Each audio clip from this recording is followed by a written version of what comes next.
Is your child a natural-born entertainer? Now is their chance to join the most talented youth dance crew in the Mid-South, the Blue Bunch. The Blue Bunch entertains Grizz Nation with their energetic dance routines and even have the opportunity to collaborate on performances with leading artists in the entertainment industry. Kids ages 7 to 17 are invited to show off their skills and personality for their chance to join the next generation of NBA entertainers. Open auditions are Saturday, June 28th. Visit grizzlies.com/auditions now for more information. Let's face it, there's a lot of trash talk in basketball, but the great teams let their performance do the talking. Like Ford F-150 with Pro Power on board, a class-exclusive industry-first feature that turns your truck into a mobile generator and leaves the competition speechless. Ford F-150, official truck of the Grizzlies. Greatness starts here at your Mid-South Ford dealer. Class is full-size pickups under 8,500 pounds, GVWR.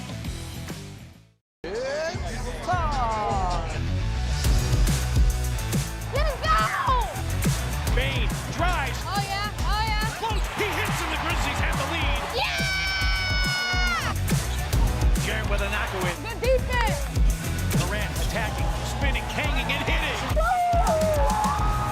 There's no show! Let's go!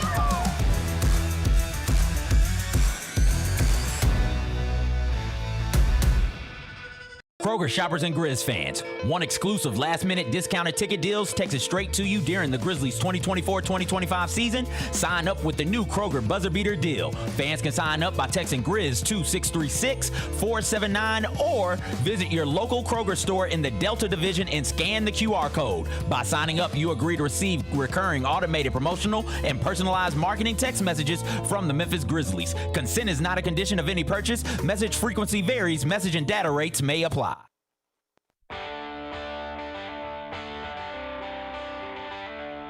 Live from the Built Ford Tough studio at FedEx Forum, it's the Gary Parrish Show, presented by Ortho South, on YouTube at Grind City Media and the official Grind City Media app. Now, here's your host, Gary Parrish.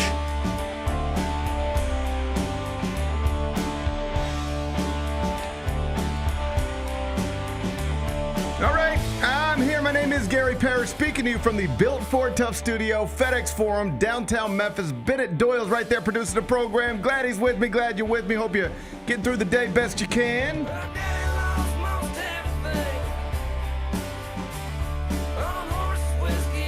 And I sure hope you didn't make the mistake of rewarding Game 3 of the NBA Finals to Oklahoma City when the Thunder led by as many as 9 points last night, or by 5 to start the fourth quarter, because, oh man, the yes sirs did it again. Yes, they did. Outscored OKC 32-18 in the fourth to win it by 9, so now Indiana's up 2-1.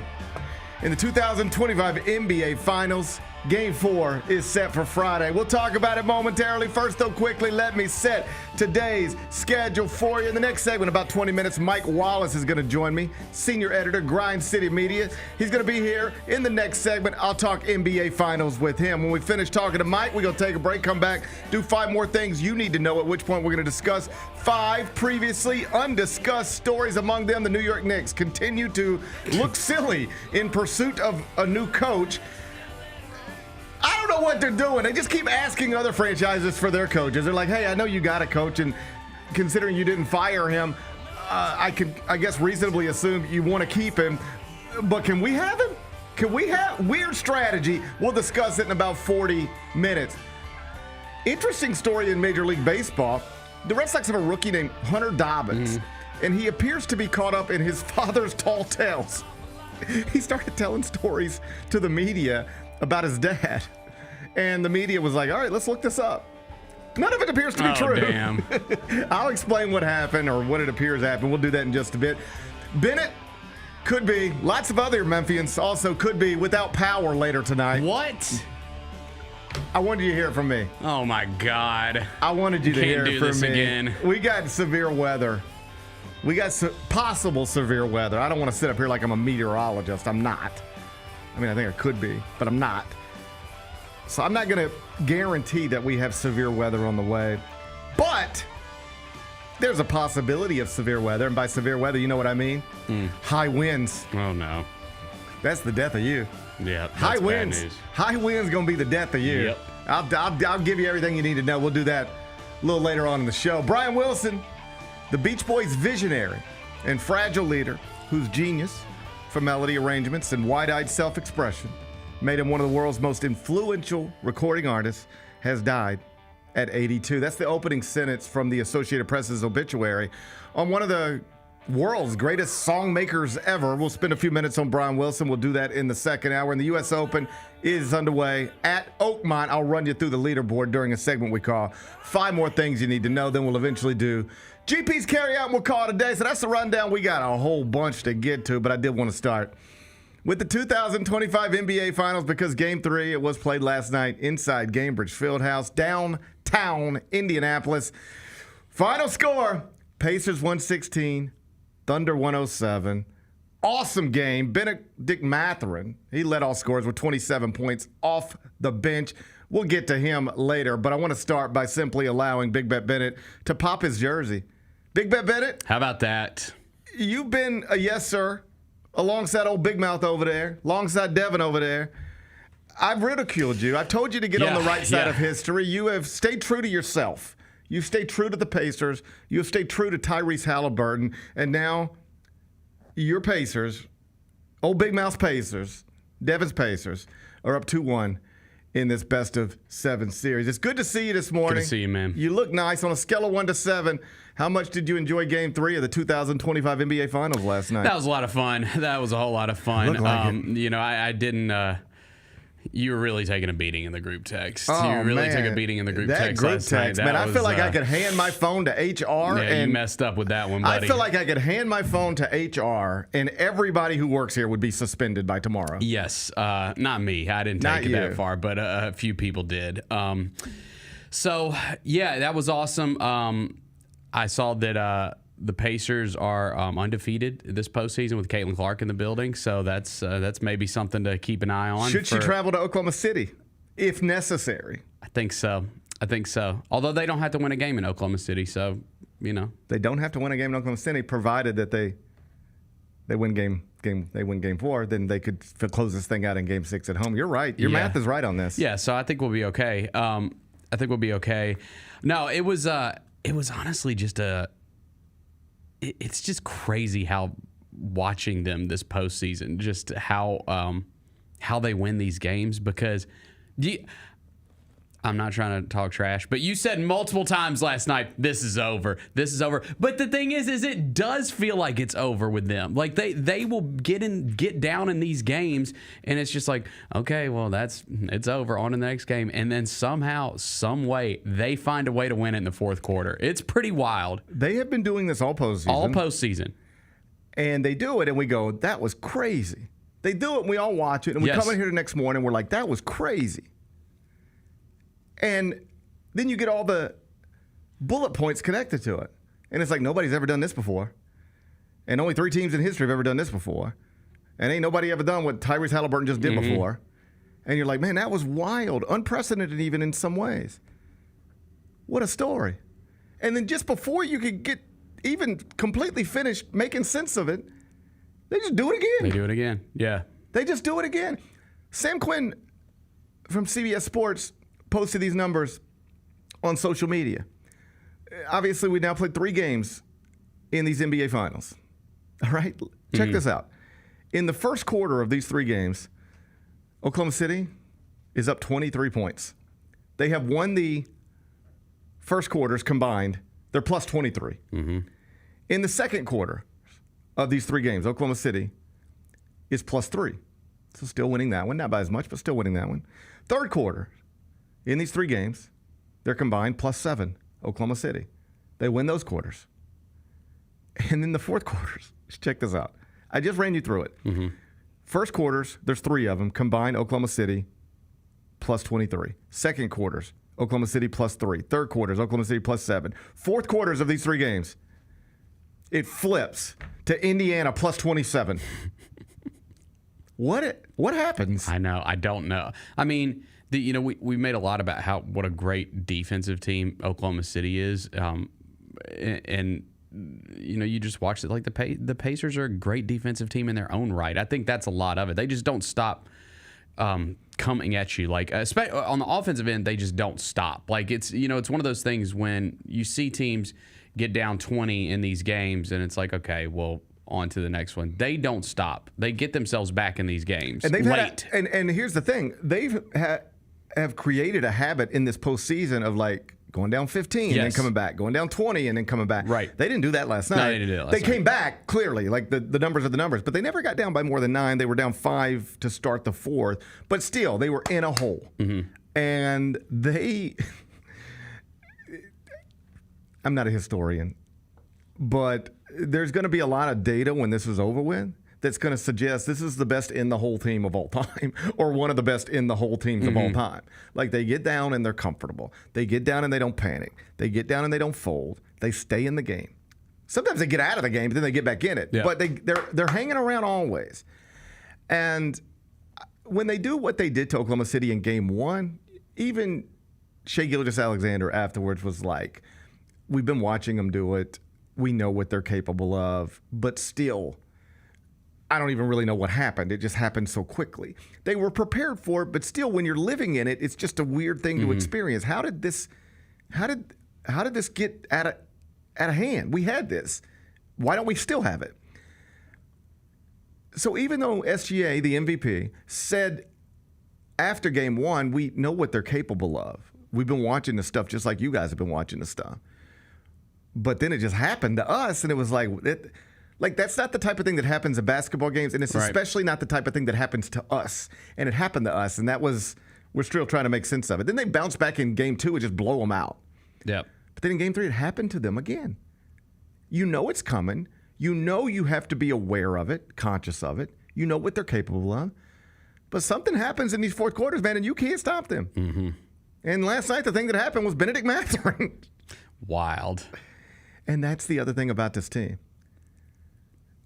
Obviously, the Thunder are deep and well-rounded and immensely talented at multiple positions. But at the end of it, pretty much every game, Shai Gilgeous-Alexander is going to be the one. It's him, yes. It's usually going to be him. With Indiana, you don't know. In these playoffs, just in the past few weeks, we have seen the Pascal Siakam game. Yep. We've seen the Tyrese Halliburton game. We've seen the Aaron Nesmith game. Mm-hmm. And last night we get the Benedict Mathurin game. He comes off the bench. He only plays 22 minutes, 9 of 12 from the field, 2 of 3 from 3, 27 points. He's plus 16. Just pregame, I watched all of it. He barely gets mentioned. He's not supposed to matter much. He's just a role player. But last night, on the biggest stage that this sport provides, he's a star in the fourth quarter, making shots, making plays. TJ McConnell, another one, just comes off the bench. Right. I mean, 5 steals and 5 assists. He only plays 15 minutes, but he flipped the game. They get it from everywhere. Oklahoma City has developed a reputation of being the deepest, the most talented, all of that stuff. Yep. But they don't get it from everywhere like these dudes get it from everywhere. The Pacers get it from everywhere. And last night, Mathurin delivered. McConnell comes off the bench, flips the game early. They're an awesome basketball team, man. They are awesome. They're fun. They're fun. They can do this. I know I've been like Thunder, and I'm just playing around. What I'm not playing around about is I think the Thunder are the best team in the world. I think the Thunder are capable of winning a championship. I think the regular season they had wasn't just a regular season thing. I think it was an illustration of this is a special basketball team. I still think they're going to win the series. I do. If you want me to get back to hollering Thunder in 6, I can do all that. But I just take all that jokey stuff and set it aside. I still think they're going to win the series. And by the way, they're still favored to win the series. I saw it, yeah. They're still minus 230 to win. They're still significant favorites to win this series. But the Pacers can't win this. They can win this. Yeah, I thought last night definitely felt like one of those. If the Pacers lost that game last night, I do think that we're coming in here. And again, it's not over till it's over. But I do think if they lose that game last night, you're coming in thinking, okay, they are really up against it. Well, if they'd have here. lost last night, it would have been what we would be saying right now is, okay, that last 3 minutes of game 1 was wild. Exactly. But they were outplayed the whole game. For 45 minutes, they were they were done. For 45 minutes in game one, they got handled pretty easily. Game two, for 48 minutes, they got handled pretty easily. Yep. And then they just lost game three. So congrats on an awesome final 3 minutes in game one. But without that miracle stuff, Yeah. you'd be down 3-0 and about to get swept. That's what we would be talking about. Yeah. Last night really kind of changed the narrative of the series. It just makes it more attainable. Like this whole thing is like, we got to beat that team 4 times. Man, that's going to be tough. I don't know if anybody could do that. Then you beat them once. It's like, okay, but we still got to beat them 3 times. It's like, yeah, okay, congrats on your little fluky win, but you still got to beat them 3 times. Mm-hmm. Well, now it's like you only got to beat them 2. Mm-hmm. Okay, and you've already beaten them. You just in the past week, you're beating them in downtown Indianapolis. You're beating them in downtown Oklahoma City. Wherever you got to play these games, you have already shown you can beat them. You got to beat them 2 more times. Well, we already beat them 2 times. Let's just go do it. It's so much more attainable. It feels like right now than it even felt, honestly, this time yesterday. I still think the Thunder win this. Thunder up for life. But this is a real series, and that was a fun game, and this is a fun series, and I'm not going to get caught up in the conversations about television ratings and market sizes and stuff any more than what we've already said. I don't care. I don't even know what the numbers were last night on that game. But what I do know is I sat in a chair, and I didn't change the channel once. I sat in a chair, and I was in a group text with my friends, and we were having fun. That was an awesome night of basketball. And Tyrese Halliburton, after being questioned for multiple days in a row by everybody who asked questions about such things, he showed up. He delivered. Took 17 shots, made 9 of them, 22 points, 11 assists, 9 rebounds, just 1 board short of a triple-double. And I know sometimes we can oversimplify this by, like, he needs to score more or be more aggressive. And I know Tyrese Halliburton would take issue with some of those things. But he did have a sit-down interview before last night's game with Malika Andrews where he did say a lot of the stuff we were saying yesterday. He, like, said it out loud. He was like, I know people want me to A, B, and C, but I am playing against probably the best defense I've ever played against in my life. You don't hear basketball players say stuff like that very often. But in back-to-back series, we've kind of heard Anthony Edwards and Tyrese Halliburton say the same thing when questioned. Maybe it's me, maybe. But I think it's them. They're just, this is like you're used to taking a certain level of test in school, and now you're taking the toughest test you've ever had. It's just it feels different. This is a different deal. Hey, you used to bench press and whatever it is people bench press. Let's say you used to bench press in 220. It's natural strength. Let's say with these arms you could bench press 220, right? Mm-hmm. And I could do that. It's not the easiest thing in the world, but I'm doing it. 220. I think the bar is like 50. I don't know. Been a minute since I touched a bar. Been a minute since I touched a bar. I don't know if you can notice. 220 seems a little light. It's been a minute. I don't think I could do anything with 220. Here's what I'm trying to tell you. You get used to lifting 220. Yeah. Well, what if just out of nowhere somebody throws 320 on there? It's different. That's right. What he's dealing with is different. The Oklahoma City defense is different. But he did what he does last night. Yeah. He was more aggressive. I don't know that it's necessary for him to score any certain number of points, but there are clear things connected to him where it's like when he does this, they do this. And the simplest way to put it is when he scores, they win. Yeah. I don't know that he has to score for them to win. And I'm not even certain that the trick of scoring is the thing that creates the win. It's just true that when he scores a certain number of points, they win. Mm-hmm. And Jay Williams had it on TV this morning. It's a pretty remarkable stat. In this year, count all the regular season games, all the postseason games that Tyrese Halliburton has appeared in. When he doesn't score 20 points, they are 27 and 28. 27 and 28 when he doesn't score 20 points. Okay. As soon as he touches 20, 33 and 4. Damn. They almost never lose when he touches 20. Last night he touched 20. He got 22. I don't know if it's as simple as every time he gets to 20, they're going to win. But the numbers are the numbers. That's true, man. When he gets there, they almost always win.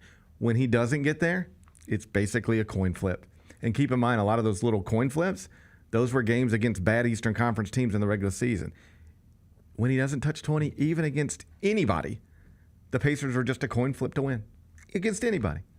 But when he gets to 20, they are probably going to beat anybody, including the best team in the world. Thank God we don't have to wait long for Game 4. It's tomorrow night. Yeah, I don't understand. They want that Friday night window. That's it. Yeah. Yeah. They want the Friday night window. It's a bad TV night, though. Yeah, but I think it's not a bad sports Probably night. not a bad sports night. Yeah. So when you get the Friday night window, then obviously you're going to have, Brian Windhorst said something interesting on TV, and I think I agree with him. He said, whoever wins Game 4 wins the series. That makes sense to me. Yeah, because, if OKC wins, you're 2-2 going back there. You're 2-2, you're the better team, and you've recaptured home court advantage. And if they're minus 230, down 2-1, without home court advantage, what do you think that shoots up to when they're tied 2-2 with home court? It's back to a crazy number. Like minus 400, minus 4, whatever it is. And the alternative to Oklahoma City winning Game 4 is obviously the Pacers winning Game 4. Pacers win Game 4? Well, now you're just right back to what we were talking about a week ago, Pacers-Knicks. Mm-hmm. Now you're up 3-1. Now the only way you don't hold the trophy is to lose 3 straight games. We did the math on it. Everybody did the math on it. Teams in the NBA, playoffs that go up 3-1, they almost never lose the series. Teams that go up 3-1 almost always win the series. I think what Windhorst said is true. Whoever wins tomorrow night wins the series. That's certainly what the math tells us. As always, we'll see, but the math is pretty clear on this. Whoever wins Game 4 is likely to win the series, no matter who wins Game 4. Can't wait. Me either. I'm excited, man. It's a good series. Great series. Mike Wallace up next. Sonic Radio. Welcome back to Sonic RNDIO. That spells radio with me, the CIO. This just in, the new Sonic $1.99 menu lets you build a crave-worthy meal for just $1.99 an item. Whether that's a creamy shake, crispy tots, or a quarter-pound double cheeseburger. This just out. Ostriches. They're mean, not very cute, and in my opinion, way too big for a bird. Don't miss the Sonic Fun 99 menu. 5 items, always $1.99. Live free, eat Sonic. Tax not included. See menu for details. Are you ready? Creed. By overwhelming demand, the Summer of '99 tour returns. July 27th, FedEx Forum. With very special guest, Daughtry. And Mammoth. Tickets on sale now at livenation.com. Don't miss Creed with Daughtry and Mammoth. The Summer of '99 tour. The First Ladies of FedEx Forum, the Grizz Girls, are known across the NBA for setting the standard for professional dance and entertainment, and they are looking for dancers to join their team for the 2025-2026 season. With the chance to gain professional dance experience and connect with the Memphis community, auditioning for the Grizz Girls is an opportunity you do not want to miss. Come show up at Open Call Auditions Saturday, July 26th at the Memphis Sports and Events Center. Visit grizzlies.com/auditions now for more information. 1, 2, 3.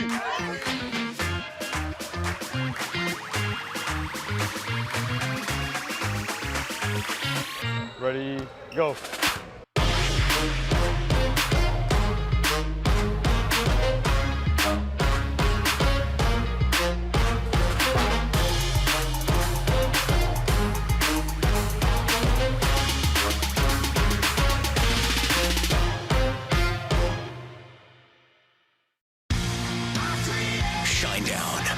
Dance Kid Dance Tour.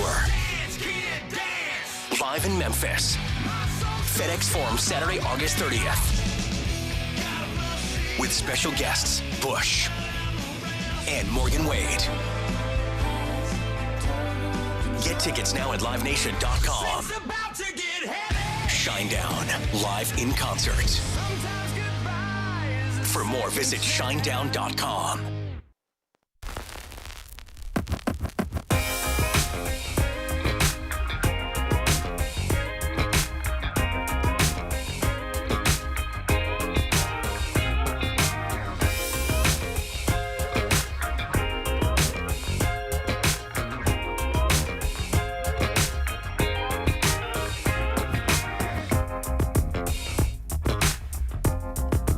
Welcome back.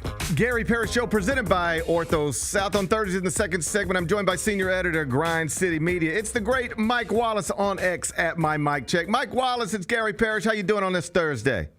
Hey, I'm doing great, Gary. Good to be with you again. I appreciate and looking forward to another. I appreciate you being here. Let's talk about Game 3 last night. Final score 116-107. The Pacers win again, take a 2-1 lead in the series. They're still underdogs pretty significantly in the betting markets, but they are also, this is just a fact, only 2 more wins away from a championship. And they've already won a game in downtown Indianapolis, already won a game in downtown Oklahoma City. Wherever they need to play these things and win these things, they've proven capable of doing it. What do you make of what we saw last night and beyond that of the Pacers, a team that really very few people thought had a chance to win a championship when this postseason began, now being closer to it than anybody else? Well, I mean, we were on last week, and one of the things that you asked me, and you reframed the question, and you did it in a masterful way. You said, if the Pacers are to make this a series or to extend this series, how do they get it done? It was almost like, let's just, we know it's, the odds are stacked against them. We know it's insurmountable. Everybody's feeling like Oklahoma City's going to run away with it. But what I said last week, still applies this week, and they've shown it through the first 2 of the first 3 games. And I think that what the Pacers have given you is the opportunity to show you that, number one, their depth is right on line with OKC's depth.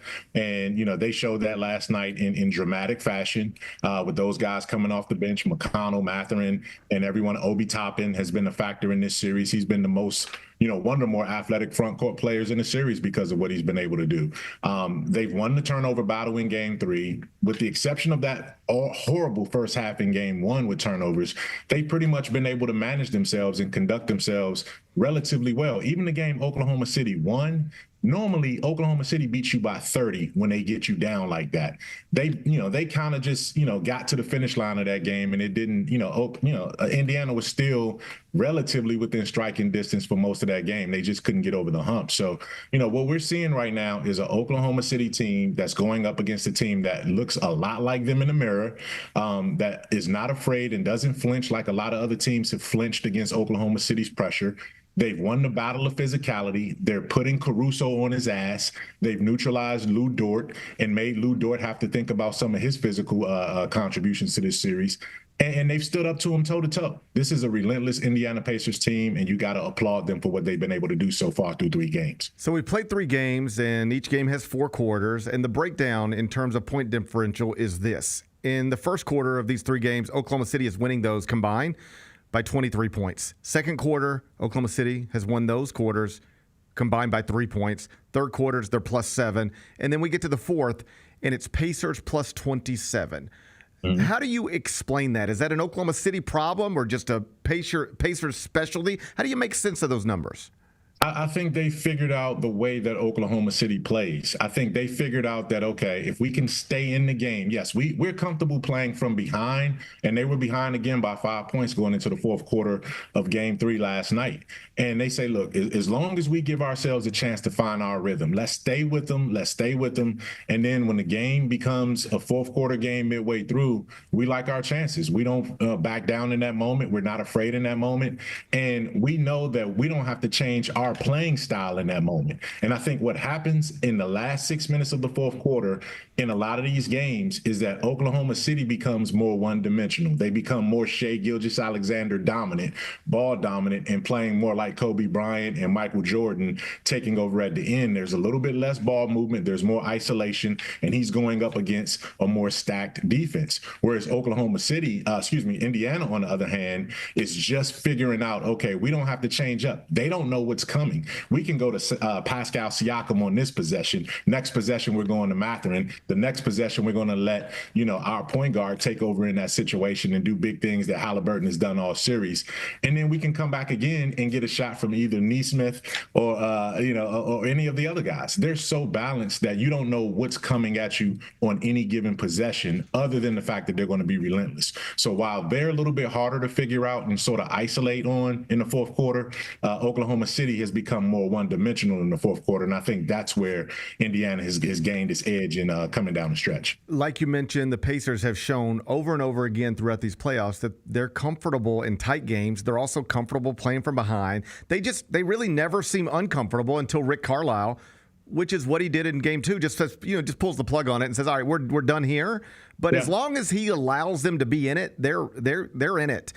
And on the other side, I've heard some people make note of the fact that Oklahoma City, incredible, but did not spend a lot of the regular season playing competitive fourth quarters. I mean, they had the largest point differential in the history of the NBA this season. It was around 13 points.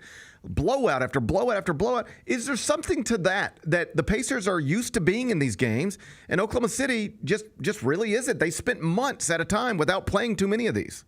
Yeah, and I think that is a factor. I think that they're accustomed to outlasting teams. I think they're accustomed to overwhelming teams. And when you don't overwhelm them and they're still there, it's like the old boxing analogy, man. And you and I both covered boxing, particularly around Memphis when Tyson was coming through and our friend Brian Young was putting on bouts all the time.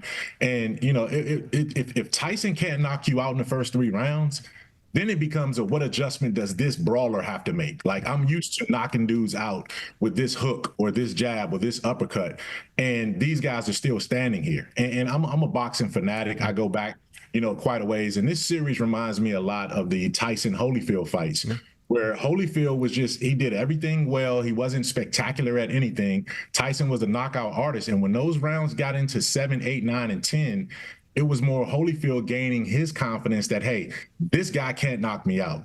Indiana is saying, this team can't knock me out. Whatever they throw, we can come back and make a run. And even in the game we lost, we were still right there. And then until we just figured, okay, we came here to do what we did and we got the split. So, having said all of that, Oklahoma City is still lethal when they can defend and they can play with physicality. I think this tone was set yesterday in the first 30 seconds when 2 fouls were called against Oklahoma City, including one right off the jump ball against Shai Gilgeous-Alexander. That neutralized Oklahoma City's swarming attack and what they do, and they had to think.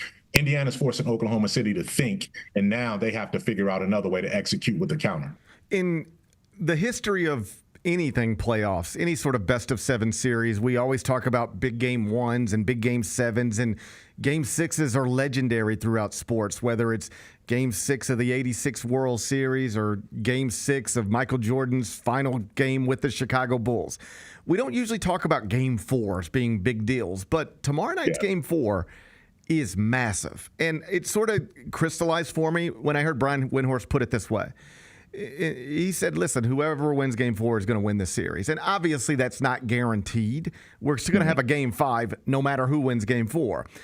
But the point he was making was this. If the Pacers win game 4, they're up 3-1. And throughout the history of the NBA, we ran through all the numbers in Pacers-Knicks.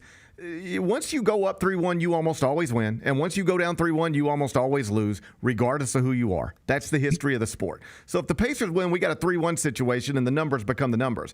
On the other hand, even in this moment down 2-1, the Thunder are minus 230 in the betting markets. If they win tomorrow night, the series is tied 2-2. They've recaptured home court advantage. We're sitting here talking about they've outplayed the Pacers, regardless of what the series is, 3 out of the 4 games, and they are once again an overwhelming favorite to win the series. Does that make sense to you? Whoever wins tomorrow night is going to be the big favorite to win the whole thing. I under normal circumstances, I would say absolutely that makes sense. But what this series has done is made a fool out of a lot of us, right? Yes. All these pundits never saw this being 2-1 Indiana this way. You had to be Pat McAfee, which was a unabridged, like just unadulterated homer to pick Indiana to be up 2-1 at this point. So all of our talking heads, you, me, Windhorst, ESPN, Turner, all of these guys included, we keep telling you, hey, if this happens, this is going to happen. No, it's not. Like, Indiana can win game 4. protect home court, and then still lose the series. I can see that happening because each of these games is an individual marathon within itself. Like, I don't know who's going to win this series. I don't. But what I am sure of, and what I have always been sure of, is that this was going to go 7 games or 6 games or 7 games. And this is going to go that. And I felt like Indiana didn't get the respect that they were due. A lot more people should have given them the strategic benefit of the doubt because of how they match up and what they are capable of doing in this series. And again, Oklahoma City is on a stage that it hasn't been there before. All the talent in the world can't prepare you to be in the finals. You have to go through it. Both of these teams are going through it for the first time, and they're figuring each other out. And it's become a compelling series. And I'm a fan of it. Yeah. I don't know who's going to win it. You know, I want to see it go 7 and then see what happens in game 7. But, hey, Indiana has earned a lot more respect than what they had coming into this thing for sure. Obviously, you're exactly right. The numbers will be the numbers based on who wins Game 4. And it is true that if the Pacers win Game 4, they will flip to be the favorite to win the series. And if the Thunder win Game 4, they will be the favorite to win the series. But who knows, man? I've already been surprised, I think, at least 3 or 4 times throughout these playoffs. I'm perfectly comfortable being surprised again. I want to talk to you about Rick Carlisle. Obviously, last night, Benedict Mathurin gets a lot of attention for what he did off the bench. Earlier in the game, T.J. McConnell gets a lot of attention. Halliburton has become a superstar throughout this postseason run. But when you talk to basketball people, a lot of them will point to the head coach. That's why they're here. I remember a conversation I had with an NBA person, and this is even before Rick won a championship in Dallas. And it was just like, you would always hear people talk about the best coaches in the NBA, and Pop would get thrown out and whomever else would get thrown out. And I just remember, even before Carlisle had the accolades to support it, basketball people are like, oh, he's really good. He's special. You've covered this league a lot longer than I have and a lot more up close than I have. Talk to me about Rick Carlisle and what he brings to that sideline, what he brings to an organization. He brings absolutely no attention to himself, right? And that's first and foremost. He's not going to tell you I'm a wizard on the offensive end or the defensive end. What he does is he takes his roster. He doesn't do a whole lot of, as Bill Parcells, he doesn't shop for a lot of the groceries. He's had to work for some really, really headstrong presidents of basketball operations and front office guys. He's had to do that. He's accepted his role as coach, and he says, okay, what you give me, I'm going to maximize. He did it to a certain extent in Detroit before Larry Brown took over and got that team to an NBA championship, but it was Rick Carlisle who was right there. He had some very encouraging moments the first time when he had his tenure in Indiana coaching for Larry Bird, and then Larry Bird stepped in and took that team a little bit step further. But then in Dallas was where he really showed the maestro that he is in terms of a tactician. And I was at that series. I covered that series in 2011 when the Dallas Mavericks were the underdogs, and they came up with strategy after strategy to neutralize the Miami Heat's big 3 of LeBron James, Chris Bosh, Dwayne Wade, and that team right there. And, you know, it was one of those things where in that series, Rick Carlisle kept the Dallas Mavericks believing in their role players, Sean Marion, Deshaun Stevenson. You know, those guys were playing huge in that game, in that series. You know, they actually put a point guard, Barrera was a backup point guard who defended LeBron James in that series. So he was a tactician doing some masterful things to neutralize what seemed to be an overwhelming opponent at that time. And now fast forward 14 years later, he's doing the same thing again with the same kind of plucky team with role players stepping up and doing a lot of big things in different ways. And of course, he had Dirk Nowitzki back then, and he has Tyrese Halliburton and Pascal Siakam now. But credit him for being a masterful coach. He doesn't get out above his skis. He's a coordinator of all the coaches. He's a leader among all the coaches in the NBA. He's probably like, I think, president of the NBA Coaches Association. He's been that for a while. And he's just a guy who knows who he is, and he's comfortable in any environment that he's in. And that's a reflection of what this team is right now. One last thing before I get you out of here. Since we last talked, Zach Edey has had what is deemed successful ankle surgery. He's going to be reevaluated in 4 months, barring a surprise, and we're all hoping for surprises, but barring a surprise, he's going to miss the start of the season. And I guess if there's no clear indication of when he'll be available, but I've heard others suggest he could reasonably miss, let's say, 15 to 20 games to start the season.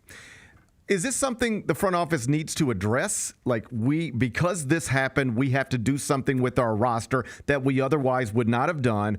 Or, hey, this happened, it's unfortunate, we're going to ride it out and we'll get through it without having to address it in any sort of meaningful way? What do you think happens?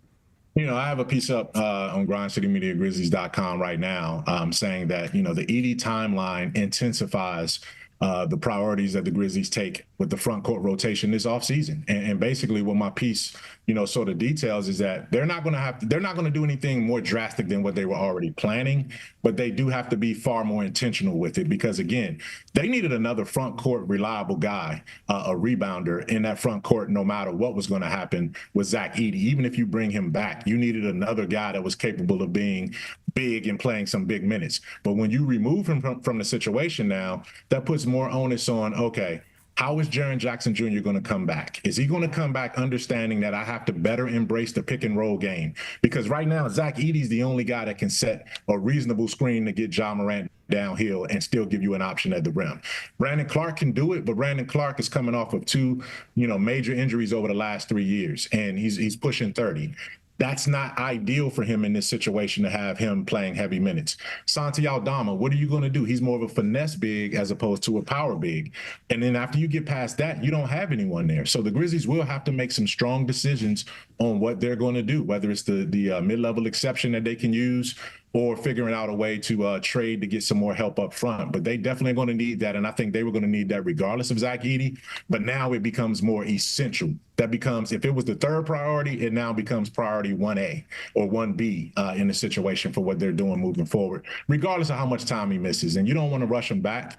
My piece also details both Jaren Jackson Jr. and Marc Gasol both had foot injuries early or midway through their careers, and they both bounced back fine. Mark had one of the most efficient seasons of his NBA career coming off of that 2016 foot surgery when he came back the next 2 years with the Grizzlies and then won a championship in Toronto. Jaren Jackson Jr. had his foot surgery in 2022. He was the 2023 NBA Defensive Player of the Year and then built on that as well, too. All these guys are different. I'm not saying that's a formula that everyone follows, but the Grizzlies have had success rehabbing big men coming off of those foot issues, and now it's Zach Edey's turn. We'll see where he goes from here. That is Mike Wallace, Grind City Media, the latest mic check. It's at grindcitymedia.com right now. The headline, Edey's recovery timeline, places greater focus on Grizzlies offseason power rotation priorities. You can read it right now, grindcitymedia.com. Mike Wallace, you're the best. I appreciate you being here. I'll see you soon.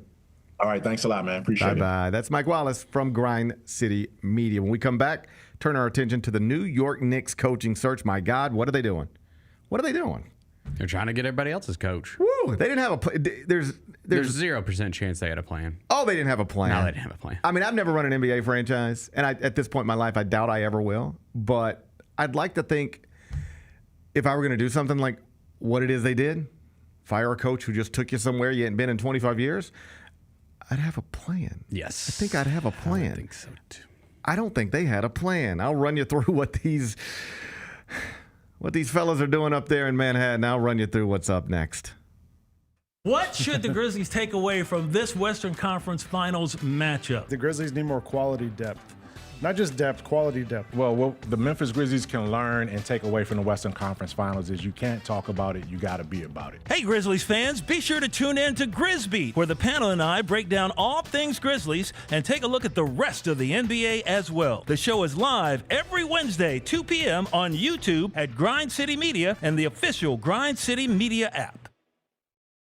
Have you always dreamed of entertaining on the biggest stage in Memphis? The Claw Crew is looking for members to join their team for the 2025-2026 season. Claw Crew members are hardworking, high-energy entertainers who assist Grizzlies home games by hyping up the crowd and much more. Not only do they support the Grizzlies on home games, but also promote in Memphis and across the Mid-South. Open auditions are Saturday, August 9th at FedEx Forum. Visit grizzlies.com/auditions for more information and to register today. The Grizzlies, grannies, and grandpas have the right moves and are currently looking for new members to join their team for the upcoming season. These soulful seniors are a fan favorite group throughout Grizz Nation. You do not have to be a grandparent, but you must be at least 50 years old with personality, rhythm, and passion for performing. If that sounds like you, then we want to see you on Sunday, June 29th. Visit grizzlies.com/auditions for more information.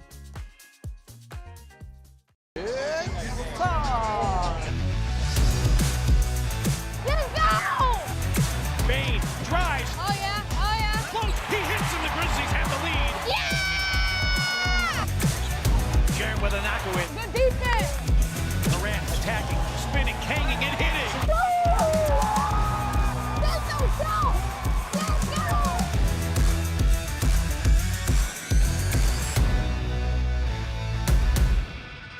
Kroger shoppers and Grizz fans, one exclusive last-minute discounted ticket deals texted straight to you during the Grizzlies 2024-2025 season. Sign up with the new Kroger Buzzer Beater deal. Fans can sign up by texting Grizz to 636-479 or visit your local Kroger store in the Delta Division and scan the QR code. By signing up, you agree to receive recurring automated promotional and personalized marketing text messages from the Memphis Grizzlies. Consent is not a condition of any purchase. Message frequency varies. Message and data rates may apply.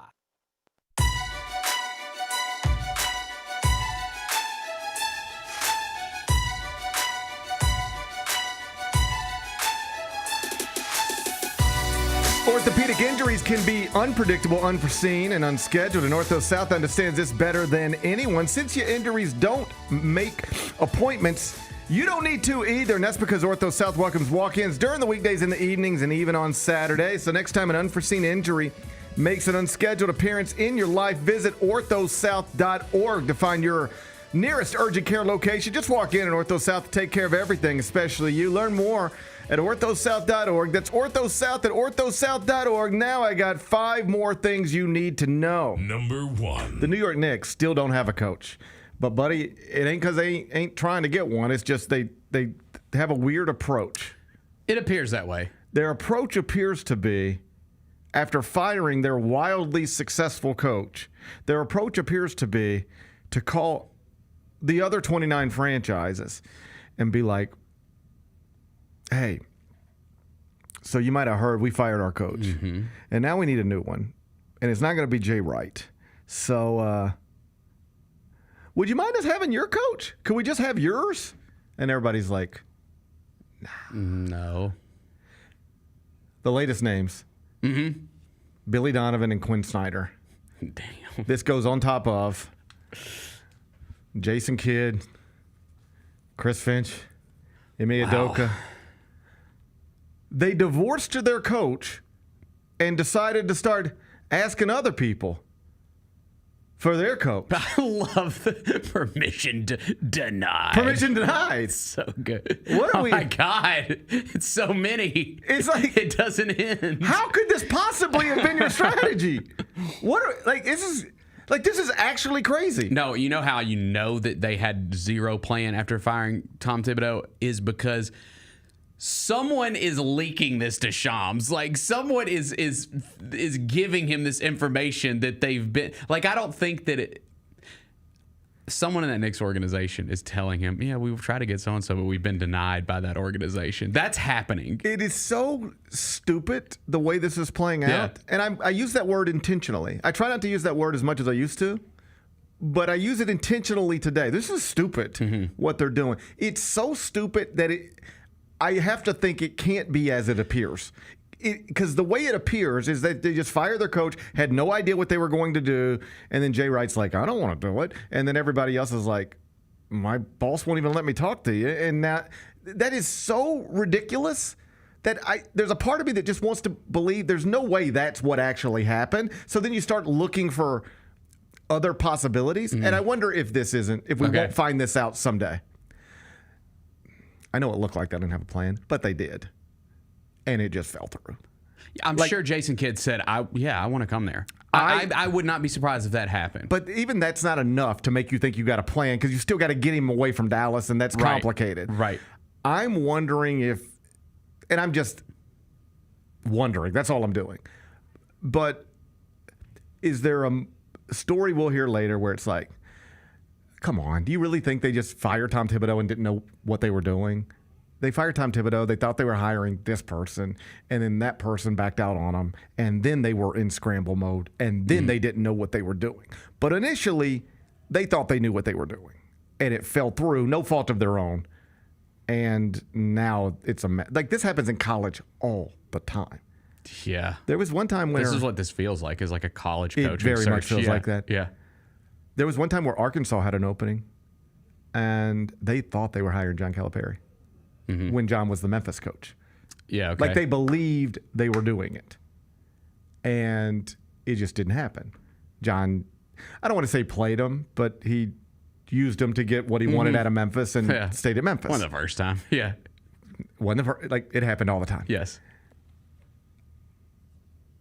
And after that, it really started to look like they were just picking up the phone and calling anybody they could think of and be like, oh, you want the job? I think it's when they ended up with John Pelfrey or something.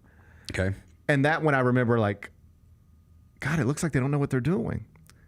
And the actual explanation was, well, clearly they don't know what they're doing, but they thought they knew what they were doing. They thought they were hiring John Calipari. They didn't have a backup plan to that because they thought that was the plan and it was going to be executed fine. I just wonder if we're going to find that out about the Knicks. But maybe not. They might just be out there just really not knowing what they're doing.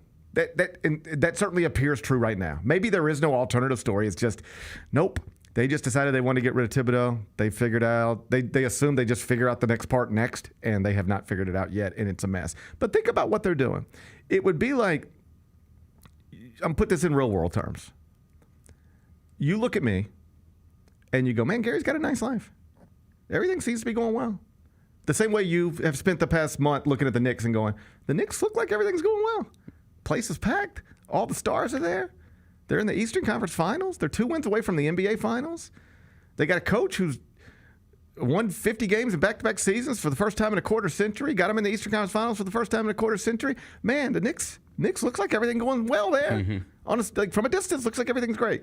And you look at me the exact same way. I'm the Knicks in this.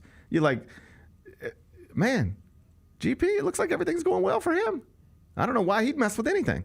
And then I just walk in here one day and I say, I divorced Kelly. When? This morning. So what are you doing next?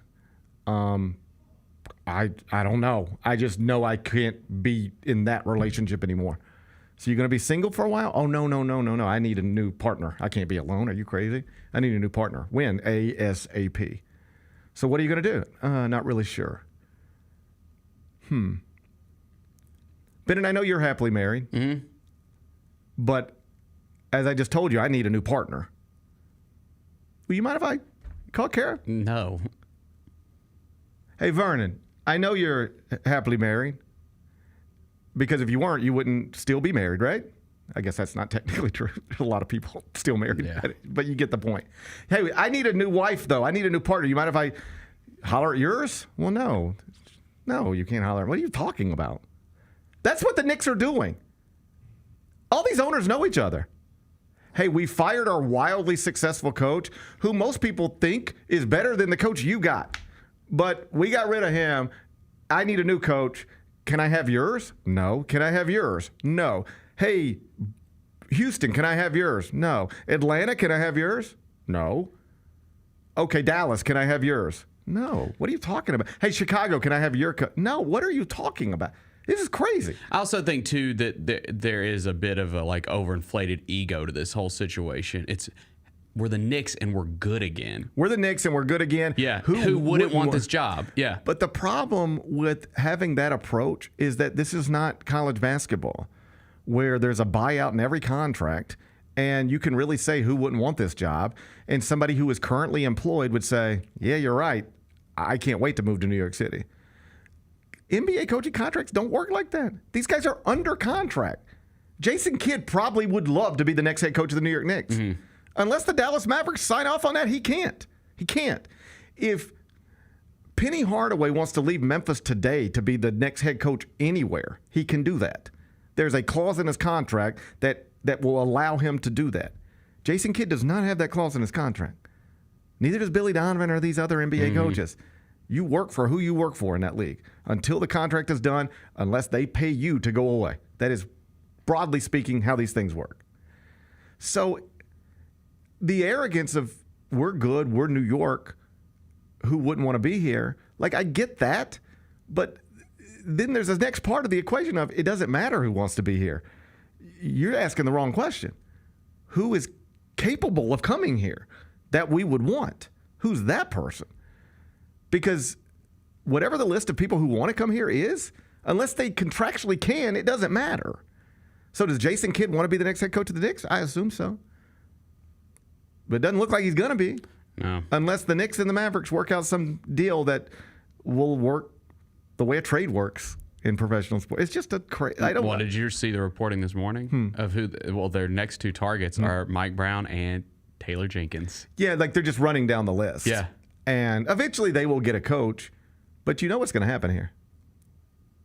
They are going to do that thing that sometimes you see happen in college, where you fire the coach you had for whatever reason, and then you end up hiring somebody new, and you take a look at it, if you're being honest with yourself, and then go, all right, did we really help ourselves here?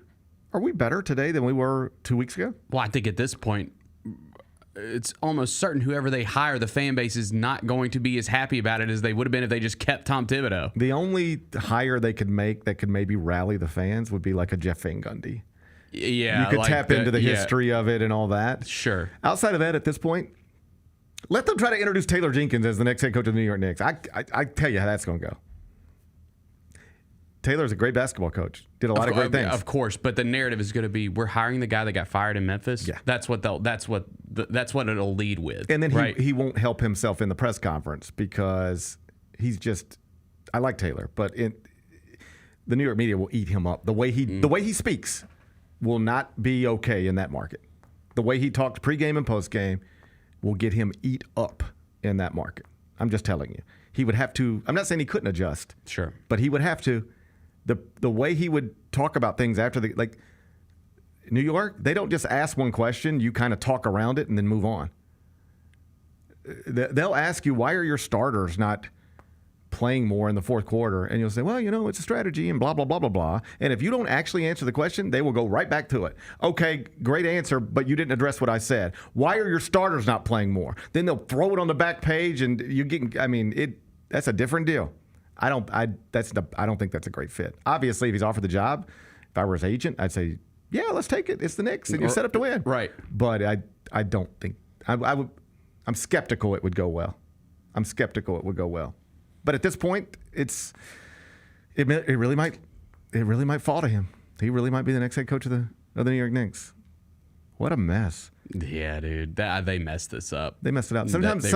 Sometimes you can be too close to something, anything, where you can't see it for what it is, and you get disoriented, and you start making big decisions, and you end up screwing things up in the spirit of could not leave well enough alone. Mm-hmm.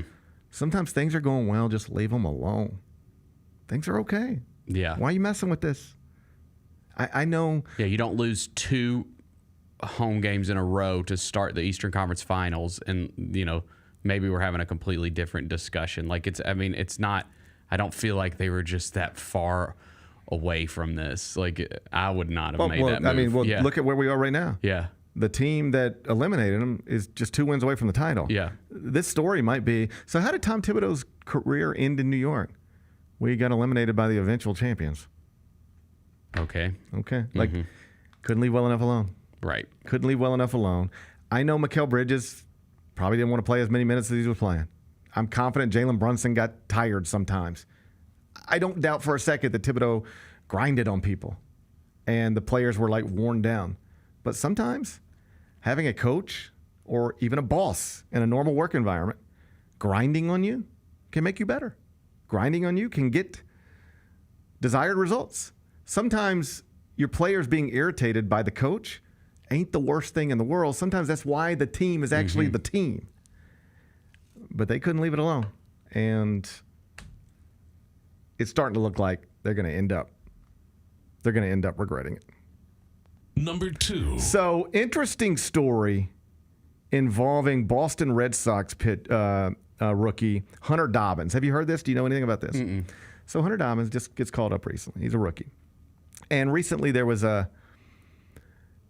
people just start asking you questions when you're new on the scene. Like, we don't know nothing about Jalen Wells the day he's drafted, but then you get Jalen Wells in studio and you're like, so tell me about this and tell me about that and tell me where you're from and just start, like, tell me about how'd you get here? So the media is talking to Hunter Dobbins. And he has this elaborate story about how he would never, playing into the Red Sox-Yankees rivalry. Mm-hmm. He's like, I'd never play for the Yankees, ever. They're like, oh, that's interesting. He's like, yeah, I don't like the Yankees. Why not? Well, my dad was drafted by the Yankees and was in the Yankees organization 2 different times. And they released him both times. Then that's how he ended up in the Diamondbacks organization. But like the Yankees had my dad twice and discarded him twice, and I would never play for them. And so this is what a neat story. There's a Red Sox rookie whose dad played for the Yankees and didn't have a good experience with the Yankees. And so now this Red Sox rookie is saying, I'd never play for the Yankees because of how they treated my dad. And so that's the story. And so this starts making the rounds, and the New York Post is like, well, this is interesting. Let's take a look at this. Oh, no. No indication Dad ever played for the Yankees, was ever in the Yankees, never worked for the Yankees, anything. He did spend 2 seasons in the Diamondbacks organization. That's factual. But there is no evidence whatsoever, which means, by the way, it just never happened. I mean, there would be evidence of it. Mm-hmm. His father never had anything to do with the New York Yankees. So now they circle back to him. Oh, no. And they're like, hey, so you remember that story you told? He's like, yeah, my dad got released by the Yankees a couple different times and F the Yankees. Your dad never worked for the Yankees. Oh, no. Your dad never played for the Yankees organization. Your dad never had a contract of any kind with the Yankees organization. And so he said, like, they asked him, like, have you talked to your dad about this in the past couple of days? He's like, not really, but kind of. And he finally just had to cop to it. He's like, listen, man, it's just stuff my dad told me. This is just stuff I'd heard as I was growing up. I guess I never went and fact-checked it. I don't really know what the truth is and what isn't. These are just stories. This is the way these stories were told in my home my whole life, and they just become real to me. And I've told that story 50,000 times. I have no idea it's not true. He's just like, I don't know what you want me to say, other than I didn't fact check my dad. I wasn't lying to you. I was telling you what I believed was true. But apparently it's not true. What a weird deal, huh? Yikes. This kind of stuff does happen, though. Like, you base everything you know. Like, do you know how your parents met? Not really. Okay, like, do you know... there are things you probably know about your parents. Yeah. And it's all just based on what you heard. Mm-hmm. You have no idea if it's actually true. Like, there's story, like... as I was reading through this, but there are stories about, like, I could tell you, so tell me about your dad. I could tell you stories about my dad. Mm. And they're just stories I've heard. No idea if they're true. Right. You know? How would I know? Damn. How would I know? Like, there is a story about my father being at Westwood High School and actually getting kicked out of school. I want to think for maybe driving a car on the football field or something crazy like that. And that's how he ended up at South Haven High, because he had to literally find a new school. And that is how my parents met, at South Haven High. I don't know if that's true, but that's like part of the lore. But that's the story. That's the story as I know it. But I have no idea if that's true. What happened to Hunter Dobbins kind of happened to me when I was a kid, in a less public way. We had Grandparents' Day. I've told this story before. Mm-hmm. You know the story? Mm-mm. We had Grandparents' Day, like kindergarten, first grade. I don't remember when it was, but it was very young. And we had Grandparents' Day. And my granddaddy came, Granddaddy Saros, and is my mom's father. Mm-hmm. And, the grandparents are there. And not everybody's grandparents come, but some do. And it's like little Heather is going to introduce her grandma. And so Heather, what do you want your grandma to talk about? And then they tell stories. Grandparents' Day. And my grandfather's name is Tony Saros. So, like, when you hear me joking about I got Mexican blood in my veins and all that, it's all from that. So the teacher, and forgive me, I don't remember what grade or what teacher, but I just remember this happening. I remember this. And the teacher was like, all right, Gary, do you want to introduce your grandfather? And I said, yeah, of course. And like, what do you want your grandfather to talk to the class about? And I said, Granddaddy, tell him about when you lived in Mexico. Because that's my Mexican grandfather. That's the story I've always told. That's my Mexican. My dude had a maramba in his den. All right, big sombreros all over the house. This is my Mexican grandfather. And I said, well, Granddad, this would be crazy. Tell him about when you lived in Mexico. And I swear to God, he goes, I never lived in Mexico. Oh my God. Heartbroken. I was like, oh wow. So I said, I was trying to get out of this. I said, well, just tell him about the time you went to Mexico. Yeah. Tell him about your trip to Mexico. Oh no. I ain't never been to Mexico. Oh my goodness. Dude, I've been to Mexico more times than my Mexican grandfather. All right? I have stepped foot in Mexico at this point in my life more times than my Mexican grandfather. All right? Turns out the actual truth is that he was born in Southern California. His parents were from Mexico. I think this is true. I don't know. I think his older siblings were from Mexico, actually born in Mexico. But by the time he came out, we were all we were stateside, you know? Different times back then.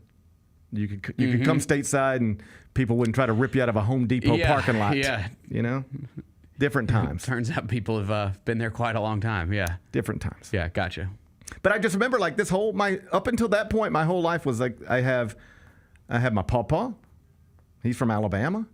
And I have my granddaddy, and he's from Mexico. None of it true. Damn. I was Hunter Dobbins 40 years ago, just out there just telling stories. No truth to them whatsoever. It's tough. Yeah. I feel bad for the guy. I'm sure he's embarrassed, but I don't think he meant anything by it. I think he was it appears he was genuinely just telling a story that he had been told.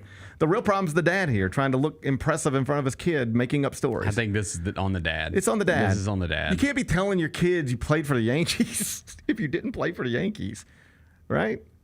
No. What are you doing? Like my kid, that's something you're gonna remember. My dad was in the Yankees organization. That's something you hang on to. He has said that a million times. Yes. He has said that to everybody he knows. My dad. My dad played for the Yankees organization. Oh, he made the big leagues. Oh no, he never made the big leagues, but he was in the organization. He's in the organization two different times before he ended up in Arizona. He's told that story a million times. I put the blame on the dad. Yeah, I do too. I think I do too. I put the blame on the father. Let's leave Hunter Dobbins alone. He was just telling stories. Number 3. Bennett, I got bad news for you. What's going on? Oh, we got a weather alert. Do we? I woke up to a weather alert. Okay. Look outside. It's starting to look a little gloomy out there. It looks pretty nice. It looks okay. It looks pretty nice. We're at risk of high winds tonight. And I know that's the worst kind of weather for you. It always is. Although I will say, I've lived in my new house for a little over a year. Hadn't had any issues. Bennett. I haven't had any, knock on wood. It's been going good. It's been going good. High winds are wild. Although I will say that my roof, and I go from the power issue to my roof. That's a whole nother issue. What's going on with your roof, Bennett? These high winds. What did the high winds do to your roof? Rip shingles off. I got a roofing guy. Then I need this roof to last a little longer. What do you need? You want to commit some insurance fraud? I need this roof to last a little bit longer. I got a roofing guy. Do you? You want to commit some insurance fraud? Let's talk during the break. Do you want to get a new roof? No, I don't. Do you want a no roof? You want a new roof, no out of pocket cost to you? That does sound great. Okay. And I might need one. After tonight. I got a roof guy. I feel like we can commit some insurance fraud if you want. I'm not trying to push insurance fraud on you. I'm just saying I can get a new roof on your house by the end of the week, probably. We need a roof sponsor. That'd be a good one. I can get you a roof. We need a roof sponsor. Do you want a roof, Bennett? You want a new roof? I can get you a new roof. I want a new roof. Okay. Well, I don't. I mean, I want mine to hold up through this, but I'm a little nervous. You losing shingles? I'm losing shingles, and that's a sign. That's a clear sign. That's a clear sign. Yeah. Things aren't going good. Yeah, I wasn't always bald. You know what? It just starts. It starts when you just lose a little bit here and there. Yeah. Then you look up, you ain't got no hair, right? Yeah. That's the way your roof's going to be. Yeah. High winds are tough, man. That's what we're at risk for tonight. High winds. High winds are the worst. Do you know I had trees and other debris sitting out in front of my house for 3 weeks since the tornado. They finally picked it up yesterday, but they were so consumed with all of the debris from the like an actual tornado. We had an actual tornado. touchdown, registered, the whole deal. Yeah. They're so consumed with that they didn't even have time, I guess, to pick up everybody else's debris.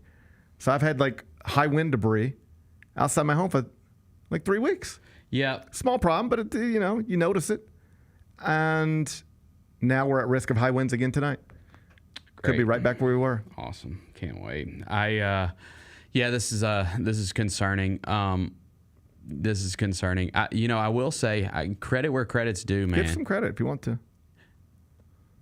MLG and W, I'm not saying people don't lose power when we have these storms. Listen, people are going to lose power when you have big storms. That's right. It's been better. I remember a time. You think they've stepped their game up? I remember a time not long ago when people hated MLG and W, and and every time it rained, everybody's power went out, and we were furious. Dude, ever since they did that like multi-year tree trimming thing, they came in my backyard. I let the gate out. They came in my backyard, trimmed a bunch of trees down. Yeah, and dude, it's been good. I'm not saying just me. I think a lot of people might feel. I feel like we have less power outages within the past calendar year than we have over the previous like decade. You're being positive, Bennett. You're being positive about MLG and W. I like that, but I did read a story this morning. But please come out if we have issues. Just if I call. I know you're happy with MLG and W. I read a story this morning. A woman's not happy with MLG and W. Why? They hit her with a $7,000 water bill. Seems excessive. I think they can work that out. Like, I really feel bad for this woman. I don't even... They're not going to charge her $7,000. Well, here's the deal. Like, what happened? It's a... She just leave her sink on? No, that's never the way this happens. Okay. I did have water people come to me one time, and they were like, knock on the door, like as they're checking the thing, and they were like, bro, you've got a leak somewhere, right? Yeah, okay. Or you've got a toilet running nonstop. And it'd be like, yeah, I heard that, I think, upstairs. Just never. Like, they'll send you a note, yeah. Yeah, they literally said, you clearly have a toilet running nonstop. Yes. You should fix that. And I'm like, yeah, I meant to, and then you fix it best you can. But this woman... I just feel sick for her because, like... She had a leak? It's just man, it's so hard to not have money, I know, dude. It's just so hard to not have money. Trust me, I know. And this woman is a clear example of somebody who doesn't have money, all right? She's renting a little place from somebody, which means you're getting overcharged, and she's wasting more money a month on just housing than I am. Yeah. That seems, it's like the advantages you have in life when you buy instead of rent, when you have no credit card debt as opposed to some credit card debt. Like there are people out there who every month they work like crazy. They work harder than both of us combined. And all their money just goes to paying interest on stuff. Mm-hmm. They get nowhere, all right? So this woman checks those boxes, I'm assuming. She's up against it. So she's just renting a place, doing the best she can. There's clearly like a pipe busted under the house. Mm-hmm. And her argument is like, I can't get under the house. I don't, this isn't even my house. Right. So you're saying fix it. I don't know how to fix it. I'm trying to get the landlord to fix it. They're ignoring me. And now I'm getting hit with this bill. What do you want me to do? She took it to News Channel 3. They're bringing attention to it. That's how I know about it. I'm with you. I think that we'll resolve this one way or another. Yeah, we got to resolve this. But that's a nightmare. It's in her fault. It's just a nightmare, and that'll kill somebody. Like trying to figure out how to pay $7,000. Right. You can't do that. We can't. No. Yeah, we got to fix this. We got to fix this somehow. So she's not happy with MLG and W. Mm-hmm. I know you're happy with MLG and W. Let's say if we wake up tomorrow and everybody's still happy. I didn't with say them. I'm happy. I just said they've been doing better. You want to give credit where credit's due. Yes. Let's say if we wake up tomorrow. Let's see how we're doing. We have high wind advisories tonight, all right? God help us all. God help us all. Number 4. Rest in peace, Brian Wilson. Man, this one sucked. I mean, he's an old man. He's an old man. But still, it was a bummer. The Beach Boys are one of my favorite bands ever, of all time. I think a lot of people's. They're one of the greatest bands ever. They are. Arguably. The greatest American band ever. Arguably. I don't know that they win it clear cut. In fact, I'm certain they don't win it clear cut. But they're in the conversation. Who else would you put in the conversation? I mean, you could put the Grateful Dead in there. They got the longevity. I mean, when you really do like Google these lists, if you want me to tell you the things that come up, Creedence Clearwater Revival. Aerosmith would probably come up. The Eagles would come up. You know, it comes up like in terms of, I guess this isn't modern music, but like from my generation, like Foo Fighters comes up. Foo Fighters, Pearl Jam. Yeah, like, you know. Yeah. These bands that have longevity. Yeah. Like, I think you could maybe say Nirvana, but there's not longevity there. That was very short. Yeah. That was a very short span of time. I think what you'll find if you do the Google searches is that there's no definitive, this is the greatest American band of all time. We have never agreed on that. Like, even when we talk greatest basketball player of all time, we sort of narrow it down to Michael Jordan Like or LeBron James. James. Yeah. Yep. I don't even think we narrow greatest American band down to just 2 options, the way we can do greatest basketball players. But whatever list you see, the Beach Boys will be on it. And whatever list you see that has the Beach Boys on it, the only reason, and I mean this, the only reason they would be on it is because Brian Wilson. Dude. Yeah, he's you see like a lot of people throwing around the word like musical genius. He's a musical genius. That's really true. He is, man. He wrote some of the best songs ever. He was a musical genius. Yeah. Bob Dylan said about him one time, he said he needs to donate his ear to the Smithsonian, meaning he could just hear things that other people couldn't hear. The melodies and the harmonies, that's all Brian Wilson. The Beach Boys are an interesting band for me because my introduction to them was weird. I didn't grow up with the Beach Boys, obviously. They were, they created in the early 60s. Yep. And then just sort of, you knew all those songs. Yeah, they had all the number 1 hits, yep. But it was like, you just sort of heard them whenever you heard them in passing. And then in the 80s, I think it was late 80s, maybe 88, they have a huge hit. What, Kokomo? Yes. Out of nowhere. It's just this huge hit. Yeah. Maybe their biggest song. And it's poppy crap. It's just Kokomo is not a great song. Oh, I disagree. That song is great. I like the old surf rock stuff. Obviously, Pet Sounds is one of the best albums of all time. But I like me some Kokomo, dude. Do you know this? That's a great song. You're wrong. I'm happy to be wrong if I'm wrong. I don't think I am. Kokomo doesn't sound like Pet Sounds. No, it doesn't. That's what I'm trying to tell you. Okay, if Pet Sounds is the standard, Kokomo does not sound like that at all. Kokomo could not be on Pet Sounds. I agree. That song was written for a movie. Was it really? It was written for the Tom Cruise movie, Cocktail. Was it really? It was written specifically for that movie. I didn't know that. Do you know Kokomo's not even a real place? I never seen Cocktail. I did know Kokomo was not a real place. Take me down to Kokomo. Because all the not even a real place. Because all the other places that they talk about are real places. Kokomo's not a real place. Jamaica, Bermuda, Bahama. Yeah. Okay. So my introduction, and I think a lot of people my age, our introduction to the Beach Boys is Kokomo. And we're like, what is it? Like, this is... I remember it from Full House. Yeah. Okay. Brian Wilson had nothing to do with Kokomo. Right. All right. But they did put him in the video. He agreed to be in the video. Yes. So the perception was... It was Mike Love, yeah. The perception was, it's the Beach Boys, and they're back, and this is Kokomo, and Brian Wilson's right there. But Brian Wilson really didn't have anything to do with Kokomo. But that was the big hit. And it was just like old men doing Kokomo. I was like, what is this? Who cares? Big hit, but like, who cares? And then as you get older and you start really trying to get into music, or at least as I got older and really tried to get into music, it's like there are things you need to listen to. The Beatles, Bob Dylan, and the Beach Boys are on all these lists. Yes. And I'm like, the guys who did Kokomo? What? The guys who did Kokomo were really like the Beatles' rivals.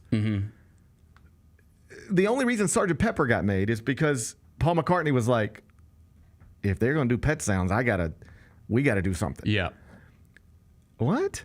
But then you get in and you're like, oh no, they really were special. And the reason is Brian Wilson, who, yes, is widely considered to be a musical genius. I went down a rabbit hole last night after the game. Oh yeah, same. I had so much fun, as much fun as you can have mourning the death of a legend / icon. I guess fun's maybe the wrong word, but I just enjoyed spending time with the Beach Boys last night, spending time with Brian Wilson last night. Me too. I saw one interview where he was asked. They said, people call you a musical genius. Do you think you're a musical genius? And he said, yes. And he really was. Like, that is the thing, and I think you can find some parallels here, because anybody familiar with the Brian Wilson story understands that he really struggled in life. His life was not easy.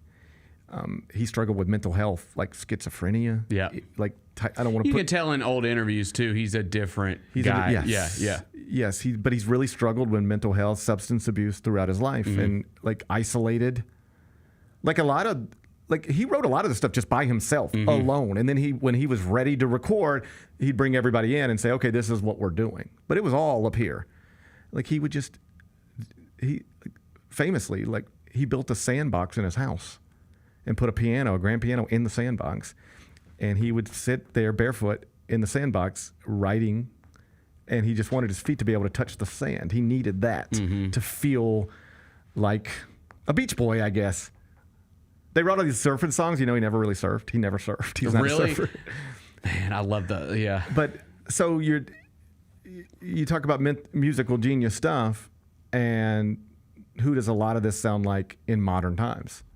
There's another musical genius who is really struggling right now. Kanye. Yeah. And people get real weird about him.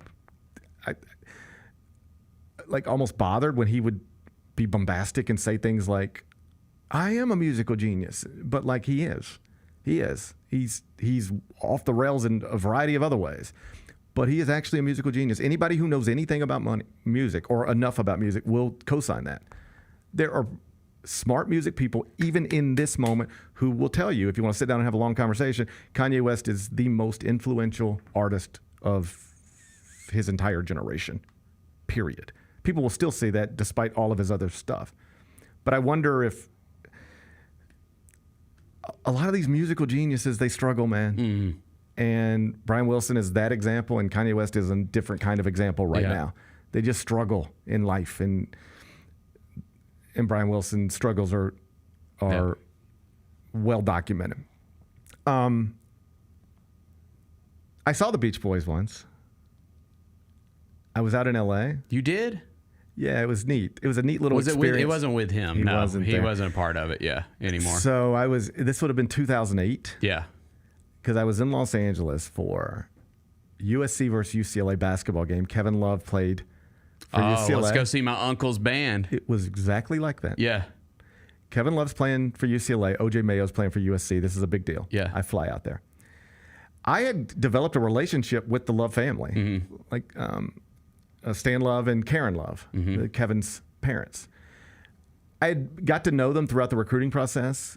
I remember Kevin had went to Sonny Vaccaro's ABCD camp in Teaneck, New Jersey, and he was a, quote, Nike guy. And he, like, at that point, like, Nike and Adidas were really fighting over players. And it was like, you either a Nike guy or you a Sonny guy. And Kevin had always been a Nike guy, but he did not want to finish high school without at least going to the ABCD camp once. It was a big deal. Like, yeah, I went to ABCD camp. I went to Sonny's ABCD camp. So he basically just told his Nike team, I'm not coming with you. I'm going to Sonny's camp. And it was a big deal. Like, I can remember after the event one day, we went to the Cheesecake Factory right there in New Jersey, just across the river from New York City. And it's like me and Kevin Love and his parents. I was like with the family. Yeah. And the whole time it was like Adidas person on this phone, Nike person on this phone. And it was like they were making threats, and it was getting like ugly recruiting stuff. Anyway, fast forward to February 2008, January 2008, whenever it was. I'm out there for this basketball game. And after the game, I'm talking to Stan Love, Kevin's father. And it really was like this. Hey, my brother's band's playing tonight. If you want to go, it's a little private thing. But if you want to come, if you ain't got nothing to do. Now, you hear stuff like this all the time in life. Like, hey, my cousin's playing tonight. Yeah. Or my brother's playing tonight. Or, my old roommate's playing tonight. And it's like usually like that means it's a cover band at Huey's. Yeah. In this case, when somebody said, my brother's band is playing tonight, it's the Beach Boys. Yeah. All right? And it was a small one. If I remember it correctly. That's pretty cool. It was like an event, some attorneys association or lawyers association, and like, just like Regional 1 has an event every year. This was an event for some attorneys, and the Beach Boys were playing. But I remember some Stan Love's like, my brother's band is playing. And you don't say this out loud, but immediately what I thought was, Brian Wilson going to be there or not? Mm-hmm. Because Brian Wilson with the Beach Boys, that's the Beach Boys. He was done with it by then. The Beach Boys without Brian Wilson, that's like going to see Guns N' Roses without Axl Rose. Yeah. Forgive me for the comparison. I'm not comparing Guns to Beach Boys, but I got it. You get the point. It's like going to see the Beatles, but it's not John Lennon or Paul McCartney. All right. So, but my thought was like, is Brian Wilson going to be there? It becomes clear he's not. But still, it's like, it's the Beach Boys. Yep. They're still playing the songs. Heck yeah. So I went and got to do all that. John Stamos was there. He did come out and play with them, that whole deal. Pretty cool. It was a cool night. Yeah. It was just a cool experience. But the whole time you're watching them, it's like, this ain't really the Beach Boys. Yeah, I get that. If Brian Wilson's not on stage. So sad news yesterday. But if you're looking for any sort of good in his very troubled and challenging life, is that in recent years he had struggled with some form of what amounts to memory loss, dementia, all the time. I'll let them put a name on it, but he had struggled with something along those lines and had really not been seen in public in more than a year, I believe. But he did get to a place where with the surviving members of that band, they made it right. Mm-hmm. They had struggled throughout, and there were long periods of time where there was no communication and not great feelings. But by most accounts, they seemed to get on decent terms before it was too late. Yeah, there's a pretty good documentary that Disney Plus put out like last year. The Beach Boys documentary that's worth watching. I thought it was really good. My favorite thing that I saw talking about the rabbit hole with him, this is so funny. This is making the rounds. He was being interviewed and somebody asked him, who was asking him about movies. Have you seen any good movies lately? And he goes, I don't watch a lot of movies. But I did see this movie. This is a while back. He said, I did see this movie with Eddie Murphy called Norbit, which I really liked a lot. And the interviewer follows up the question. He goes, Norbit, huh? And he goes, okay, well, what's your favorite movie of all time? And Brian Wilson goes, Norbit. I just thought, it's just so funny. This guy's written some of the best music of all time, and his favorite movie's Norbit. That's great. He's an all-time fascinating character and a true musical genius. And he was comfortable talking about this stuff. Yeah. I was watching interviews with him late last night, and he was like, I do like that people describe me that way. I don't know that I should be out here talking about I'm a musical genius, but I'm aware that people do say that about me, and it makes me feel good. It makes me happy that I feel like I'm contributing something, that I feel like I have offered something to this world. If I've inspired somebody else, then wow, what an amazing gift, and I accept it. I accept that.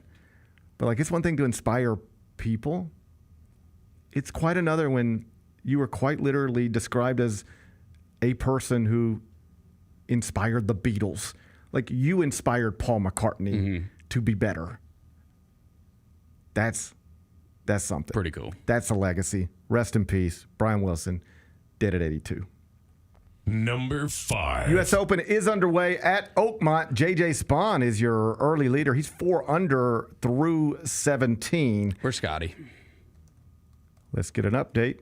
Scotty Scheffler, he's not teeing off till 12:25. So he's going off with your buddy Colin Morikawa at 12:25. Terrell Hatton, Sepp Straka also going off at 12:25. So a lot of the bigger names are yet to tee off, but J.J. Spaun is your early leader, 4 under. Tough conditions at Oakmont. He's got a 2-shot lead right now. And then if you're looking for names that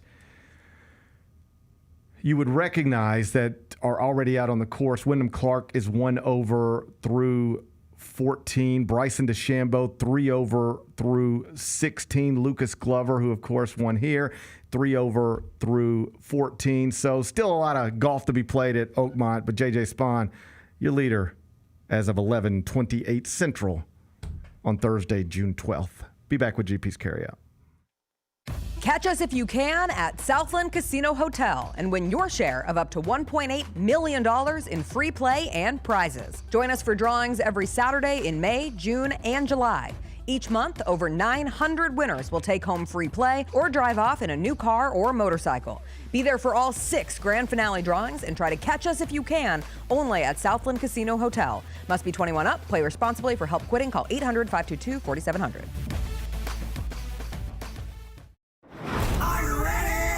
Creed.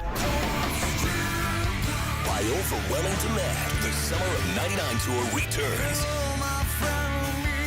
July 27th, FedEx Forum. With very special guest, Daughtry. And Mammoth. Tickets on sale now at LiveNation.com. Don't miss Creed with Daughtry and Mammoth. The Summer of '99 tour. You've seen the Grizz line jamming on the court and rocking out on Beale Street, and this is your chance to join the best drum line in the NBA. Grizz line entertains Grizz Nation at home games and events in the Mid-South through their impressive techniques and energetic shows. If you have experience in drumming and marching and love entertaining, Grizz line is the perfect opportunity for you to combine percussion and performance. Open auditions are Saturday, August 9th at FedEx Forum. Sign up today by visiting grizzlies.com/auditions. Shinedown. Dance Kid Dance Tour. Live in Memphis. FedEx Forum Saturday, August 30th. With special guests, Bush and Morgan Wade. Get tickets now at LiveNation.com. Shinedown, live in concert. For more, visit Shinedown.com. 1, 2, 3.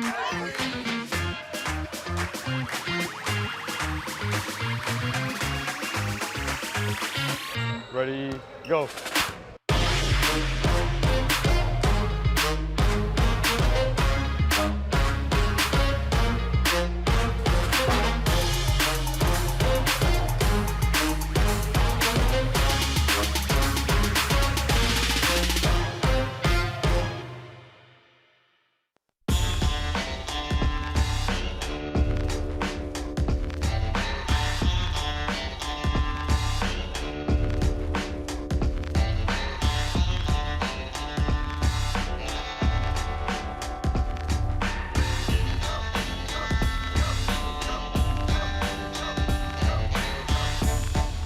Welcome back, Gary Parrish Show, presented by Ortho South. Let's wrap this up with GP's Carryout. It's time for GP's Carryout. One final segment filled with stuff to take with you. It's not everything you need to know, but it's most of it. What did we learn today? A whole bunch of stuff, but we mostly focused on Game 3 NBA Finals because it was played last night in downtown Indianapolis. And once again, Bennett's Pacers stormed back in the fourth quarter to secure a victory. And they're now up 2-1 in this best-of-7 series with Game 4 scheduled for tomorrow night. How confident are you really that the Pacers can get this done? I know you want them to get it done. I know you believe they can get it done. But, like, if you actually had to bet your Memphis sweatshirt on it, would you be comfortable betting a sweatshirt that the Pacers are really going to get this done? Like, I know Vernon hopes they get it done, but does he really believe it? I don't know. Do you really believe it? I don't think I would bet anything. I would not. I think that the series is wide open now. I think it's very gettable for them. Yes. I still do not believe they're going to get it, but I'm not somebody who tells you they can't. In fairness, I never told you they couldn't. I don't think they will. I know they can. I think they will. But I think it's going to be... I mean, I would not be shocked if we get to Game 7 of this thing. Nothing at this point would shock me. Yeah. Nothing. Yeah. Me the either. Thunder winning 3 straight games from this point forward would not shock me. The Pacers winning again tomorrow night and then figuring out how to close this thing out would not shock me. Going to 7 would not shock. There's nothing shocking on the table anymore. They were throwing Chet around like a rag doll last night in that fourth quarter. My goodness. They almost killed that man. Obi Toppin putting his chin on the rim. Chet gonna have to Check on the man up. if you want to get back in this thing. I do find it funny, and I do this as well. So I'm not laughing at everybody else like, oh, you idiots. We all do it. But I do that. We all watch every bounce of these games. Every bounce. And then it's time to talk. And I do think you can get... I mean, we go from Tyrese Halliburton's a superstar to what's wrong with Tyrese Halliburton? Yes. To Tyrese Halliburton almost had a triple-double last night. Oh, like we just flip it around. It's just... Yeah, I didn't watch that last night and think, oh, OKC's in big trouble. Right. Like, I didn't think that. I think the Pacers are just really, really good and can go toe-to-toe with them. That's right. Yeah. That's right. I think the Thunder are still the better team. I still think the Thunder are going to win the series. The Thunder are still significantly favored in the betting markets. But can I envision the Pacers actually doing this? Yeah. It's not hard. Not hard to envision. They're halfway there. Let's go. They only have to do what they've already done, which is beat the Thunder 2 more times. They've already done it. They've already beat them 2 times.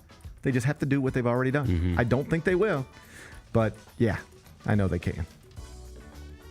What's today's biggest game? I'm taking you to the pitch. Where are we going? Oh, we're going to Yankee Stadium. Oh, my goodness. But not The for Mecca. but not for baseball. Wait, what? We're going to Yankee Stadium for soccer. What? It's the New York City FC against Atlanta United FC. Inside Yankee Stadium tonight, 6:30. You can watch it on the MLS Season Pass. We mentioned MLS earlier this week, and I was like, Bennett, when's the last time you even thought about MLS? And you were like, maybe this reflects poorly on me. But as I told you earlier in the week, I had not thought about the MLS at all. Like, it's just not, it hasn't hit me. Like the WNBA, I don't have to follow it for it to hit me. Right? Right. Like, I'm going to be aware, like Paige Beckers came back and scored a lot of points in a loss. I'm aware of that. Right? Angel Reese was the fastest to ever get to this many points and this many rebounds. Like, I'm aware of that. Obviously, the Caitlin Clark stuff. She's now missed 5 games with a quad injury. Like, there are things about the WNBA I just know, and I don't have to even try to know. It just, it finds me.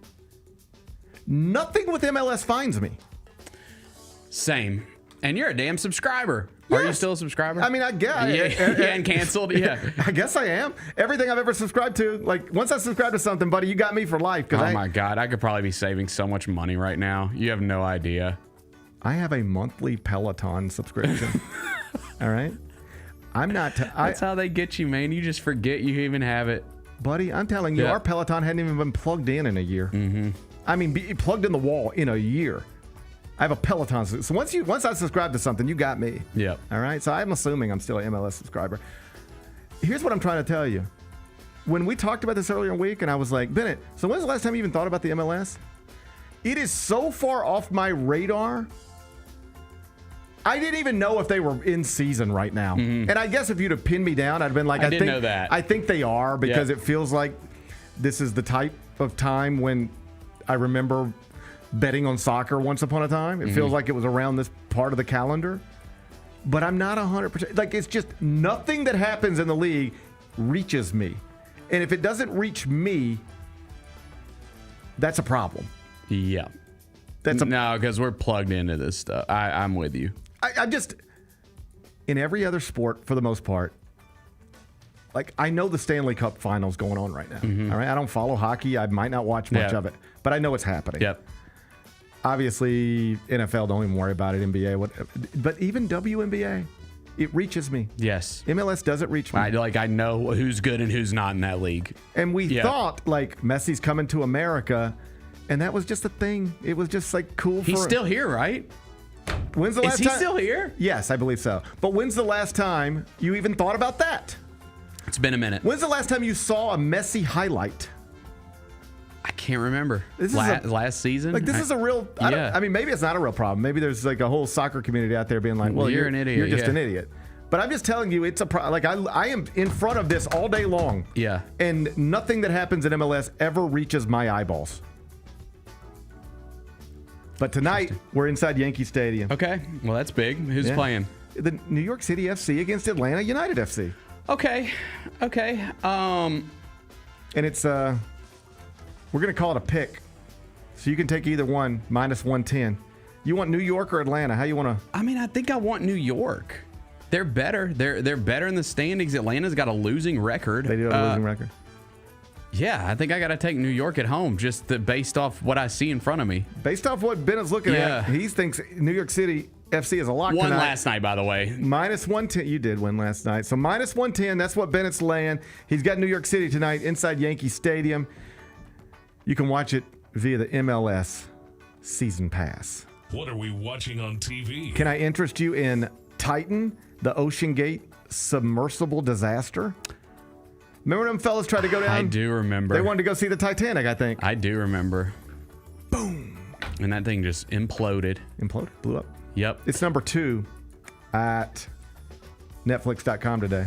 Number 2 among new things. I might check that out. It's a documentary. It's pretty. That thing was fascinating. Man, can you imagine how stupid you must feel? Getting blown up at the bottom of the ocean. See, don't you think you would, as you're getting blown up, don't you think you'd have this thought even for a second? You'd be like, what was I? Why did I do this? Oh, they didn't know they were getting blown up. By all accounts, that from everything that I've seen, that happens like within a split second. Like you don't know you're dead till you're dead. That's probably best. Yeah, that's probably best. I did read something sometime where there was some stories about there was a kid on here or a younger person. Yeah, there was here, a younger person. Yep. And was really only there because Dad wanted to go. Mm-hmm. They had no interest in it whatsoever. Sad. Was just Jeez, trying to do something with Dad. You know, like I guess Dad wants me to go and it see the means something to him, Yep. and so I'll do it. But I don't want to do it, and I'm kind of scared to do it. But I'm gonna go with Dad. Dang. Boom. Tough, man. Dang. Tough. I did start the Mortician. Wild. What's wrong with that dude? I've only seen the first episode. Oh, it gets crazier. Jess texted me last night. She was like, how many episodes are there? There's 3, and we're through 2 so far. Episode 3 is Sunday night, I assume. Okay, and that's it? I believe so. Okay, man.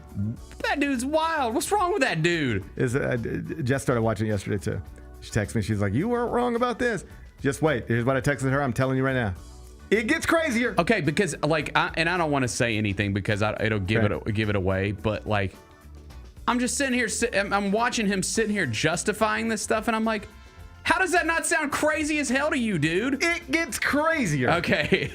It gets to a point where you're like, what in the world? Yeah. What?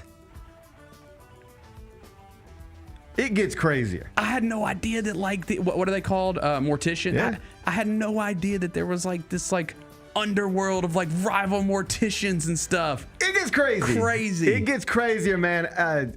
We're gonna check out the Titan thing maybe, but the Mortician on Max is wild. Yeah, it's good. It's good. Yep. It's really good and like crazy, fascinating, crazy. Wait till you watch episode 2. Okay. Woo! All right. Good. All right. What's the best thing we've read? There's a story posted about an hour ago, CBSSports.com.